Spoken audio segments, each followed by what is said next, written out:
જી આપ પત્રકાર મિત્રો જાણો છો કે થરાદ વિભાગમાં અને થરાદમાં ખાસ કરીને વાવ, થરાદ, સુઈગામ, માવસરી, લાખણી આ બધા વિસ્તારમાં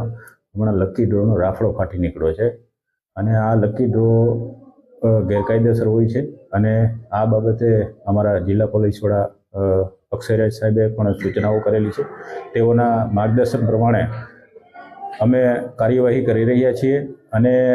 આ લકી ડ્રો જે ચલાવે છે એ લકી ડ્રોના જે લોકો છે તેના વિરુદ્ધ ગઈકાલે અમે જાતેથી ફરિયાદી બની અને એના વિરુદ્ધ ગુનો રજીસ્ટર પણ કરવામાં આવેલા છે. લકી ડ્રોમાં એક અશોક માળી કરીને છે તેના વિરુદ્ધ ગુનો દાખલ કરવામાં આવેલો છે. બાકીના એક જગદીશ સાધુ અને તેના સાગરીતો 5 જણા છે તેના વિરુદ્ધ પણ ગુનો દાખલ કરવામાં આવેલો છે. આ બાબતે જાહેર જનતાને મારી નમ્ર અપીલ છે કે આ તદ્દન ગેરકાયદેસર વસ્તુ છે અને આ લોકો તમારા